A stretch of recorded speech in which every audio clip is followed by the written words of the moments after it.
تو اگر آپ کو پتہ ہی نہیں ہے کہ پاکستان بنا کیسے ہے تو آپ کا ادھر رہنے کا کوئی حق نہیں ہے۔ اب جس محلے میں رہ رہے ہیں آپ کو پوچھا جائے کہ بھئی اس محلے میں کیا کیا ہو رہا ہے اور اس محلے کے کیا حالات ہیں، آپ کہیں مجھے پتہ ہی نہیں، تو سننے والا کیا کہہ رہے گا؟ سننے والا کیسا آدمی ہے تو کیسا گھٹیا انسان ہے، تجھے پتہ ہی نہیں ہے محلے کے اندر کیا ہو رہا ہے، کیسے رہ رہے ہیں۔ بھئی آپ کو اگر پتہ ہی ہے پاکستان بنا کیسے، اس پاکستان کے بننے کا مطلب کیا ہے، اس کی وجہ کیا ہے۔ خود لوگ کہتے ہیں نا کہ جی یہ ایک مسلم لیگ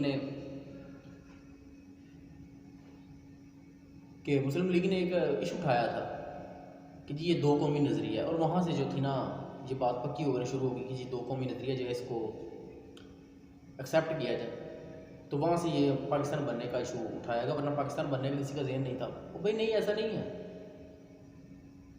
قائد اعظم کہہ رہے ہیں کہ اگر پاکستان کو بھائی چارے سے چلایا جائے، امن سے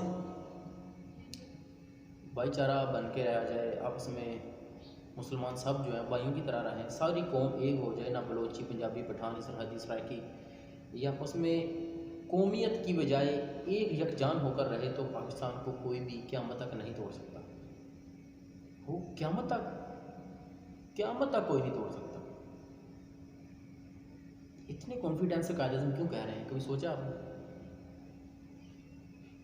پاکستان کو قیامت تک کوئی نہیں توڑ سکتا۔ یہ بھی کہہ سکتے تھے کہ بھی صاحب اکٹھے رہیں تو پاکستان کو کوئی نقصان نہیں پہنچا سکتا، یا اس کی جو پاکستان کی شکست ہے وہ تھوڑی مشکل ہو جائے گی، قیامت تک کوئی نہیں توڑ سکتا۔ کیوں؟ سوچو، اس کے لیے ہمیں پیچھے جانا پڑے گا، قائد اعظم کی زندگی جو ہے اس پر ریسرچ کرنی ہوگی۔ قائد اعظم جب انگلینڈ میں ہے تو وکالت سیکھ رہے ہیں، تو قائد اعظم فرما رہے ہیں کہ مجھے وہاں پر نبی پاک صلی اللہ علیہ وآلہ وسلم کی بشارت نصیب ہوئی، اور انہوں نے فرمایا کہ ہندوستان کی طرف رخ کرو، ہندوستان کی طرف رخ کرو۔ ایک اور آپ کو بات بتاؤں کہ کوئٹہ کے اندر جب قائد اعظم جو ہے وہ شدت درد سے تڑپ رہے ہیں، جب ان کی موت قریب آ گئی ہے، وفات کا وقت پاس آ گیا ہے، تو وہ تڑپ رہے ہیں کیونکہ ان کے دماغ کے اندر برین ٹیومر تھا، دماغ کے اندر نا برین ٹیومر تھا، اور کوئی بھی گارڈ ان کو اٹھا کر جو ہے وہ ہاسپٹل نہیں لے کے جا رہا۔ کیسے جی گارڈ بھی ساتھ ملے ہوئے تھے مارنے کے لیے، ایسا نہیں تھا۔ قائد اعظم نے کسی کو بھی نہیں بتایا کہ میرے دماغ کے اندر برین ٹیومر ہے۔ اب دیکھیں نا لیڈی ماؤنٹین کیا کہہ رہا ہے، وہ کہہ رہا ہے کہ اگر مجھے پتا ہوتا کہ قائد اعظم کے دماغ میں برین ٹیومر ہے تو وہ پاکستان بننے کی ڈیٹ کو ڈینائی کرتا رہتا، وہ بھی پاکستان کبھی بنتا ہی نہ، یہ ایک بھارت ہی ہوتا۔ اب آپ کے ہمسائے ہوتے، ہمارے ہمسائے ہندو ہوتے، بچے دن کو باہر گلے میں لڑتے تو ہندو مسلم فساد کی جو جنگ تھی وہ شروع ہوئی ہوتی۔ بازار آپ ہوٹل میں کھانا کھانے جاتے تو ادھر آپ کے ساتھ کیا واقعہ ہوتا کہ بھئی اس کے برتن کے اندر کس نے کھایا، ہندو نے، بھئی میں نہیں کھاؤں گا، وہاں پر ایک عجب ہی ماحول ہو رہا ہوتا۔ کیا ہے کہ انہوں نے اتنی بڑی قربانی دی، کسی کو بتایا ہی نہیں ہے کہ میرے دماغ کے اندر برین ٹیومر ہے، کسی کو پتہ ہی نہیں چلنے دیا کہ اگر ان کو پتہ چل گیا تو پاکستان جو ہے وہ بھی نہیں بن سکتا۔ سب سے بڑی جیت یہی ہوتی ہے نا، دشمن کی کمزوری کا پتہ چل جائے۔ تو لیڈی ماؤنٹین کو پتہ ہی نہیں ہے کہ قائد اعظم کے دماغ میں برین ٹیومر ہے۔ قائد اعظم نے اتنی بڑی قربانی کیوں دے دی کہ قائد اعظم ویسے ان کا دل کیا کہ یار پاکستان بنا دیں، پاکستان بنانا شروع کر دیا ہے نا۔ ویسے بیٹھے بیٹھے قائد اعظم کے ذہن میں خیال آیا کہ یار پاکستان ایک ملک بنایا جائے۔ علامہ اقبال نے خواب دیکھا، انہوں نے قائد اعظم کو بتایا، قائد اعظم شروع ہو گئی ہے نا۔ قائد اعظم اتنے فارغ انسان تھے کہ بھائی چلو ٹھیک پاکستان بنا نہ، قائد اعظم کو پتہ تھا کہ میں نے آخرت میں حساب دینا ہے، آخرت میں اللہ تعالیٰ نے میرا حساب کرنا ہے۔ اللہ تعالیٰ فرمائے گی کہ کیا کیا تم نے دنیا میں؟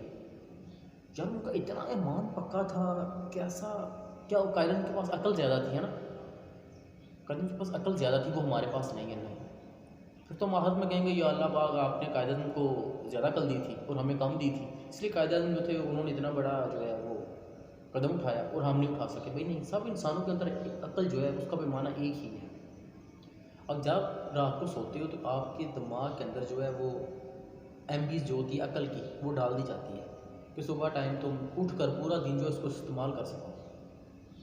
لیکن کیا ہے ہم غور ہی نہیں کرتے. ہم کیا ہے یہ جعلی چیزوں کے پیچھے بھاگے ہوئے ہیں نا. جعلی چیزیں یہ پیار محبت ریلیشن شپ رشتہ داری پیسہ دولت چمک دمک ایچ ڈی. انسان کی جو کمزوری ہے نا یہ حسن چاہتا ہے. حسن خوب سے خوبصورت تلاش کی خوب سے خوبصورت کی تلاش میں ہوتا ہے.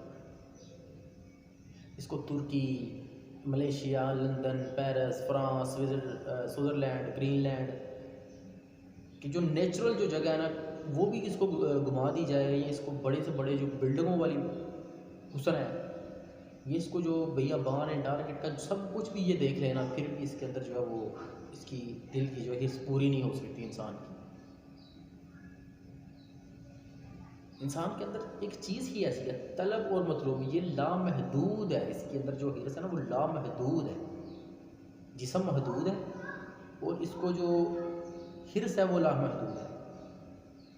وہ لامحدود کیا ہے؟ وہ خدا ہی ہے ایک لامحدود جس کی وجہ سے انسان کے اندر یہ چیز ڈالی گئی ہے نا. یہ اس لیے ڈالی گئی ہے کہ وہ لامحدود کو تلاش کرے. وہ یہ نہیں ہے کہ اس کے پاس اب لاکھ روپے آ گئے تو کہیں میرے پاس 2 لاکھ ہے 10 آ گئے تو کہیں 20 آئے 20 آ گیا 50 ہے 50 آ گئے تو 1 کروڑ ہے.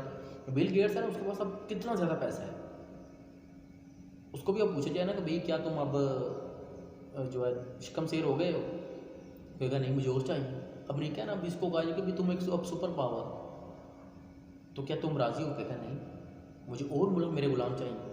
اب اس کو اور ملک غلام دے دیے جائیں گے تو وہ کہے گا نہیں پوری زمین اس کی غلام ہو جائے نا پھر بھی وہ کہے گا کہ نہیں اب مجھے چاند جو ہے وہ بھی میرے قابو میں ہونا چاہیے.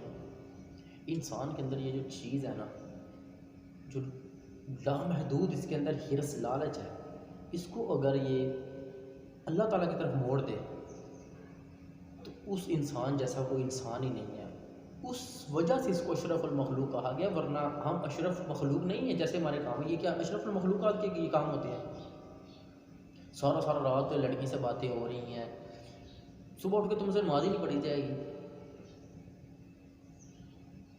جتنا ٹائم خدا کو دینا تھا اتنا ٹائم تم ادھر جو جعلی دنیا اس کو دے رہے ہو. لڑکی کو دے رہے ہو لڑکی لڑکے کو دے رہی ہے. یہ کیا ہے؟ مٹی ہے. ببول شاہ کہہ رہے ہیں نا یہ زمین کی ہے یہ دنیا کی ہے یہ ٹیری ہے مٹی دی ایک مٹی دی ٹیری.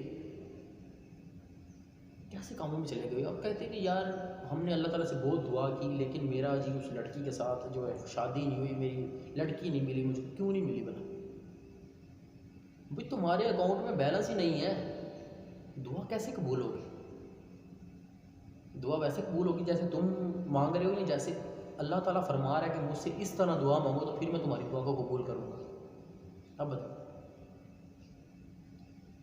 بھائی تم طالب ہو آگے مطلوب ہے. جب تجھے پتہ ہی نہیں ہے مطلوب سے کس طرح سوال کرنا ہے کیا کرنا ہے کس طرح اسے چیز مانگنی ہے اس بارگاہ کا احترام کیا ہے تو تمہاری کیسے بات قبول ہوگی؟ جب تمہیں پیاس لگی ہے اگر تمہیں پتہ ہی نہیں ہے پانی سے میری پیاس بجھے گی کس چیز سے بجھے گی تم کیسے پیاس بجھاؤ؟ تم اس وقت ہی پانی کے پاس جاؤ گے جب تمہیں کسی نے بتایا ہوگا کہ بھائی یہ پانی ہے یا تم اس سے مل کے آئے ہوگے. ایسے انسان کی جو ہے نا وہ پیاس نہیں مٹ سکتی. اب جو طالب ہے نا اس کو مطلوب کی طلب کب ہوتی ہے؟ جب اس نے مطلوب کو دیکھا ہو یا اس کو جانا ہو اس کو جانتا ہو اس سے مل کے آیا ہو. اب گرمیوں کے اندر جو ہے وہ ٹی وی میں ایک انسان دیکھتا ہے جی کیا بات ہے آم کیسے ہیں یار آم کی ایک چل رہی ہے مشہوری چل رہی ہے تو وہ دیکھتا ہے اس کا دل آم پہ کرنے لگتا ہے. لیکن ایک انسان ہے اس نے کبھی آم کو دیکھا ہی نہیں ہے اس نے پہلی دفعہ دیکھا ہے ادھر ٹی وی میں تو اس کو کیا پتہ کیا ہے آم. اب کراچی میں نہاری چل رہی ہے تو ایران والوں کو کہا جائے کہ نہاری بہت ٹیسٹی ہے یار تو ان کو کیا ذائقے کا پتہ. اسی طرح بھائی جب تجھے پتہ ہی نہیں ہے خدا کو جانتے نہیں ہو تم نے قرآن کو سمجھے ہی نہیں ہے تو تم کیسے کہتے ہو کہ اللہ تعالیٰ میری دعا قبول نہیں کی. جب تم ہدایت کی طرف چلو گے نا اللہ تعالیٰ فرماتا ہے کہ جو تبلیغ کرتا ہے میرے نام کو پھیلاتا ہے نا وہ میرا بندہ نہیں ہے وہ میرا مددگار ہے میرا ساتھی ہے. تو بھائی جب تم ساتھی بنو گے تو اللہ تعالیٰ سے ایسے دعا کرو گے اللہ تعالیٰ اسی وقت تمہاری قبول کرے گا. ایسے کیسے کرے گا؟